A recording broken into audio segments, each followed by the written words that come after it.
I'm Nick Kyrgios, and these are my top moments from the Laver Cup. The bench mob, that's something that we pride ourselves on, being out there for every match. We're a team for those couple of days, which is extraordinary and very different to what goes on during the year. Really working on the team bump. And our bench celebrations do get a bit crazy from time to time. We call ourselves a bench mob, and I think it's just good to get that energy, the chemistry, and just get behind one another.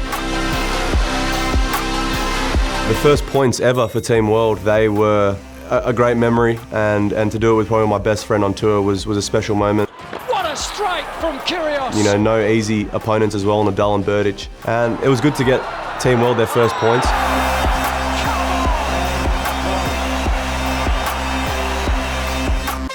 That was an incredible match, my first ever singles victory at Laver Cup. Berdych in his hometown, it wasn't easy. He came out and it was a tough one. I got broken pretty early, I'm pretty sure, in the first set. But I managed to weather the storm in front of his home crowd, and that was a very resilient win for me, my first, singles victory, and I feel like I've had a lot of great memories, but that one was a special one, obviously. To win your first singles match representing Team World was pretty cool.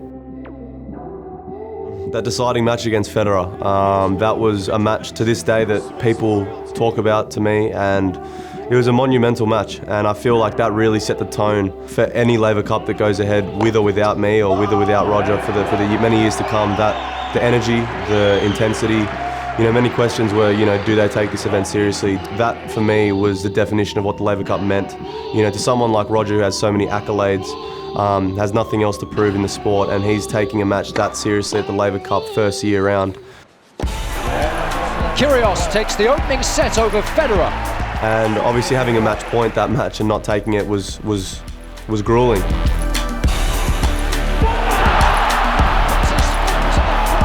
It still hurts me to this day as well. If I won that match, it would have come down to deciding doubles with me and Jack. That match for me equaled the intensity of what the Laver Cup's about. That was one of probably my favourite weeks of the Laver Cup. I had to fly there early and got to meet Scottie Pippen, as well as, spending another day with Roger in Chicago, seeing some of the best sights. We went to the Bean and, we had an amazing media day there. And honestly, I picked Scottie Pippen's brains for about 2 hours. I never asked someone more questions. I just wanted to learn what he was about, his experiences, and obviously having successful athletes like that around me, I learned so much. Yeah, Johnny Mac. We've actually grown to have quite a good friendship. This whole bad boy type of, reputation, I completely understand his mindset, and he's not a bad guy at all. He's an extremely nice guy, he's extremely caring.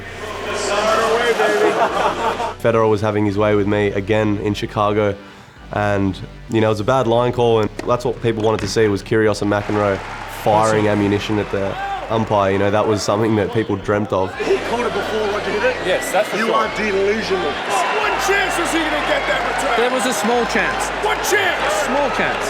What? 0.001? Me and McEnroe both, dummy spitting at the umpire. It's pretty cool. Yeah, that was an amazing match. I actually had a tough loss that day, and I think I had to come back out on court.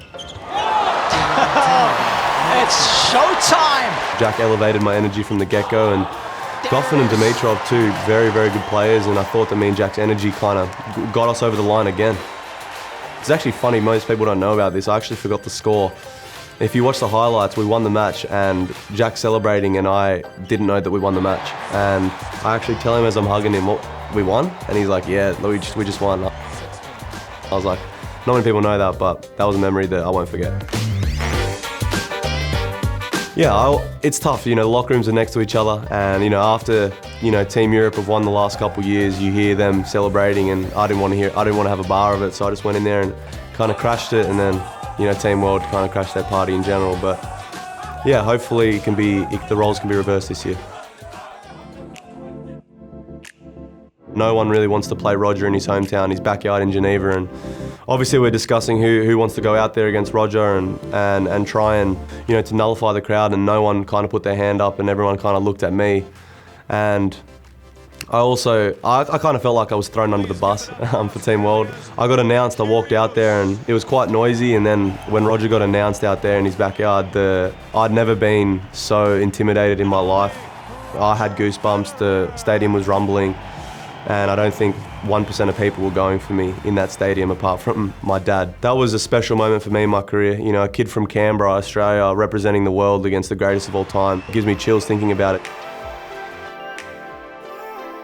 Day 3 is where Team World thrives usually. Taylor Fritz had to sub in for me that morning. I woke up with a collarbone injury that I couldn't serve, and I was with him every point of that match against Dominic Thiem, and he managed to pull off a victory.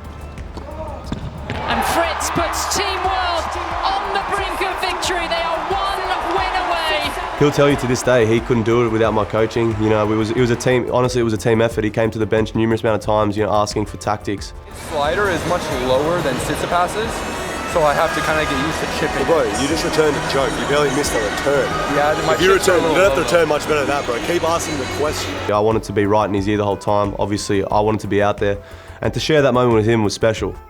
I think I am the ultimate teammate. I'll do whatever is necessary to get the win. I'll do whatever is necessary for the team. I'll bring every single bit of energy that I have. I'll leave it all out there, and I'll be there on the bench supporting you to the end.